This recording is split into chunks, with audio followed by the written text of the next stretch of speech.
No. I'll take your word for it. Let's get this party started.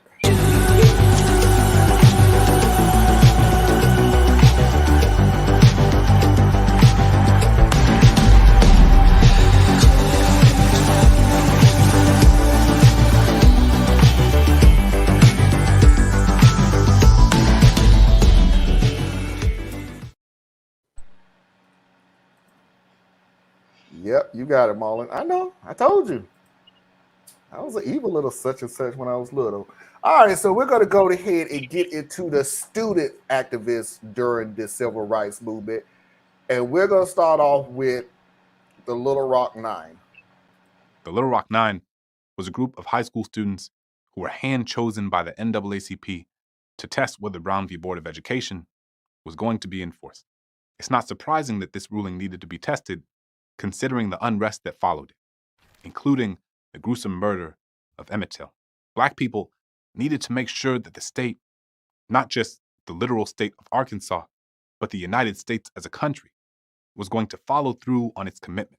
Through generations of experience, Black folks knew better than to think that just because the Supreme Court made a ruling for Black equality, that meant people across the country would follow it. Daisy Gatson Bates, president of the Arkansas NAACP, was the mastermind behind this test. She recruited 10 high school students to integrate the all-white Central High School in Little Rock, Arkansas. The students knew they would face some serious opposition, and the NAACP did everything they could to prepare them for what they might experience. This included counseling sessions and practicing how to respond to hostile situations. And remember, these are high schoolers, not battle-tested activists. Their courage and commitment just can't be overstated. On September 4th, 1957, the first day of school, the state of Arkansas was ready for a fight. Governor Orville Faubus called in the National Guard to keep the students from integrating the school.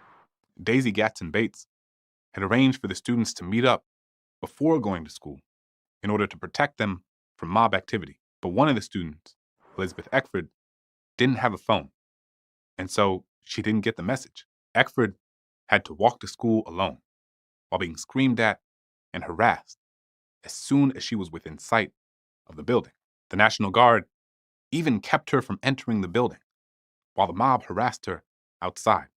And because of the violence and threats against her father's job, another one of the students, Jane Hill, withdrew and returned to her segregated school, making the Little Rock 10 now the Little Rock 9. This havoc went on for weeks, meaning 0 of the 9 students were able to attend a full day of school.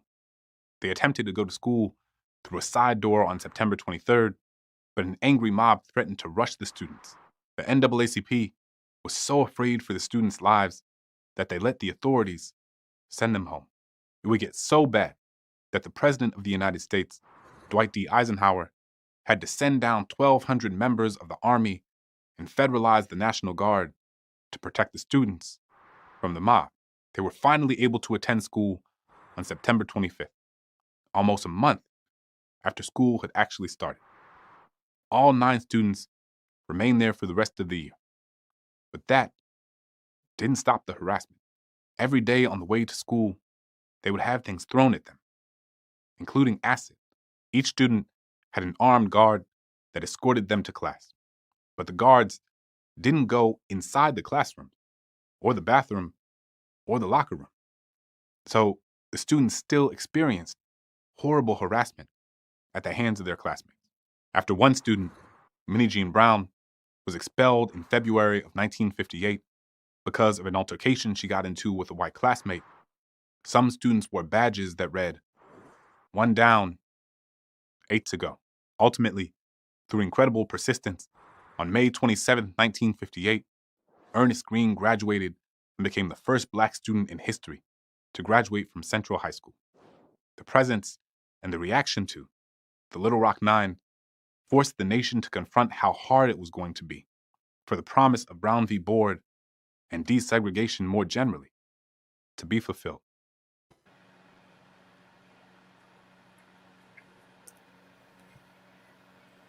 Now you see why I'm making the decision about making this my last one, because Few notes that I want to go through real quick that I had to write down. Do you know how messed up society was back then and kind of is now, that you have to train children to stand up for their own rights? Train children, not adults, not the military. You're training children simply so they can stand up for their own rights, simply because the adults knew what they was going to go through. So much to the point that one of the students dropped out because their threats really did have an effect on a family. I didn't even know it was the Little Rock 10, and it wound up being the Little Rock 9. Second thing, The bravery cannot be overstated.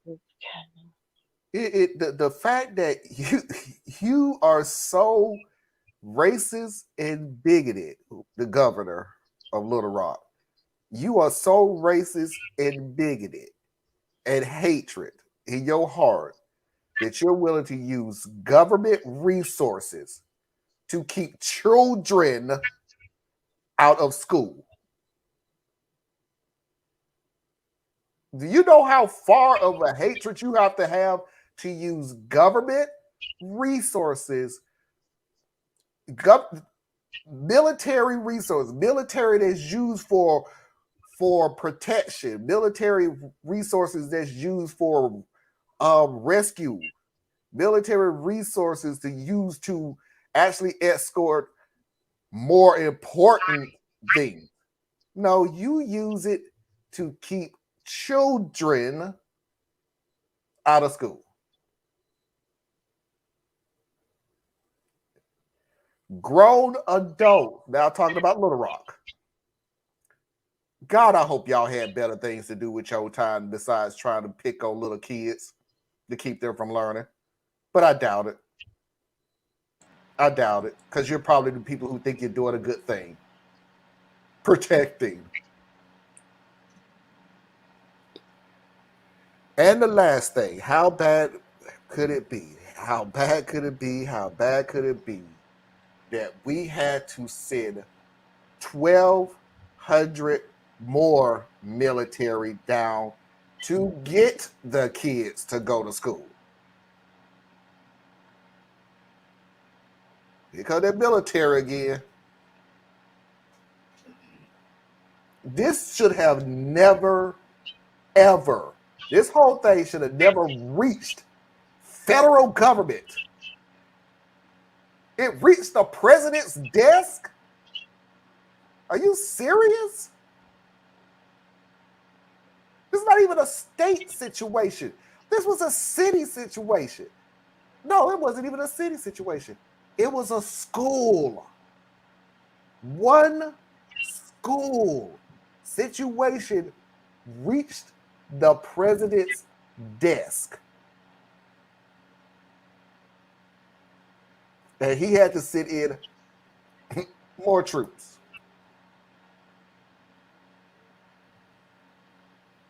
So yeah, it wasn't as bad as we made it out to be.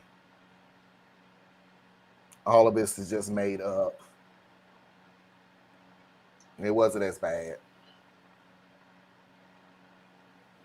And you can say that because you'll try to go out of your way not to learn about atrocity crap like this. So, Tracy? People need to stop congratulating Eisenhower for sending the military. If you think about it, they didn't do anything. They didn't go into the classrooms. They didn't go into the locker rooms. They didn't go into... What were they there for? They were just there to escort them in the building and out. That still didn't stop the white students from acting a complete fool. So, miss me with the Eisenhower did a great thing. No, he didn't. They just literally were in and out bodyguards. They didn't do anything. They didn't sit with them when they were in lunch. They didn't escort them to the bathrooms. They didn't sit with them in the classroom, where that would have been a lot more helpful. And I wonder, was it on purpose? Did he, because he's the commander in chief at the time, that they say, just give them the basics and they'll get tired and they'll go home and this will all be over in a few weeks? Or did he really want to integrate schools?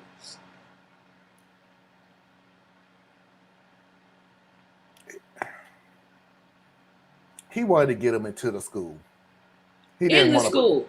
He With did no not. protection. He didn't They want to. didn't. No, and that's my point. He didn't want to protect them. So what? He wanted to get them in the schools.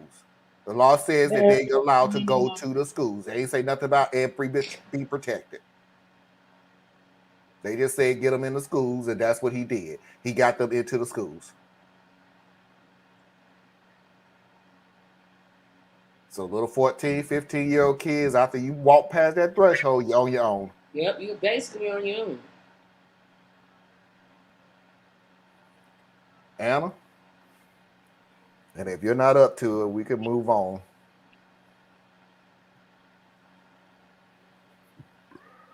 okay. I learned about this probably around the age of first year of high school, and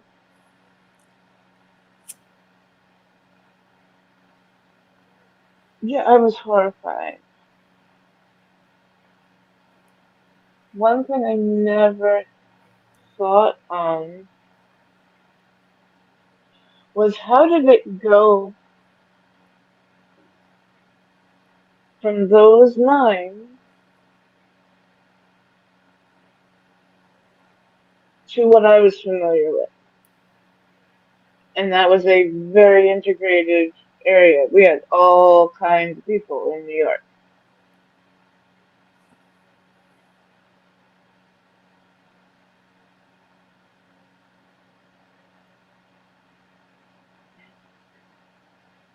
I don't have an answer for that. I don't know. How long did it take?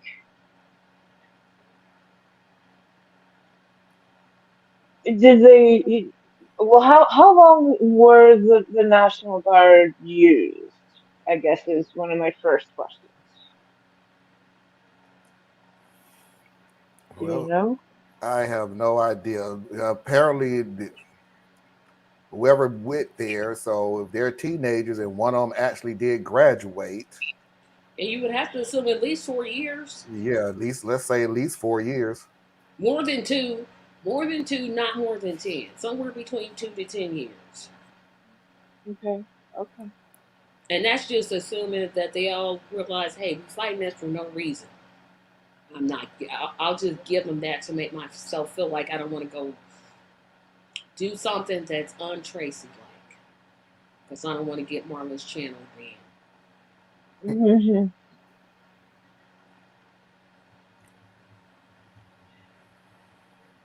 Other than that, people, we got to do better. We still got to do better. Yeah. See what we got here. Did people who brought a sign and protest the administration of black kids going to school have anything better to do that day? Did they Nope. call their boss that morning and say, "Sir, I can't come in because I'm protesting immigration"? Yep, that's pretty much what they did. Also sad that they felt they had to pick what they perceived to be the brightest and most talented black kids to be the ones to go in, as if the less smart kids didn't also deserve an education. Yeah, because what they wanted to really do to make sure, Parker, and again, I've said this about the black community: we don't achieve, we overcome. Because they knew you was not going to be fairly graded in that school. You knew beyond a shadow of a doubt. Little Johnny gets a B, you darn well know you're getting an F, and it was probably the same paper, probably had the same answers. Or even if you got an A on there, you must have had cheated. Yeah, I because mean, you any can't be excuse would that do. smart. Yeah, any I'm excuse would surprised do. that one of the students graduated. I'm like, oh, they let him graduate? What? One out of the 9. Well, no, I'm assuming all 9 graduated. I'm just gonna assume it, but he was the first one. He was the first to graduate. Oh, okay, so they weren't saying that only one. No, Oh he was no, the no. first one. He was the first one to graduate. Okay. Which again, Yeah, the fact that he got through 4 years. Let's just assume he was like what 13. Well, no, he got to be 18, 14 when he got in there. He graduated.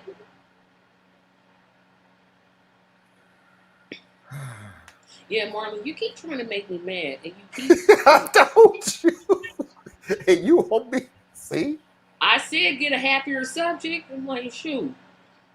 Well, thank goodness the second hour is going to be a little better than the first hour. But again, I'm not going to not show these things because it's hard to watch. This is history. It is what it is. It's done. Y'all need to know it. Ain't no use be playing around because you feel sad about it. I'm pretty sure however you felt about reading and listening to these stories will never ever be as bad as living in it or through it. So, like my grandma used to say, suck it up, buttercup.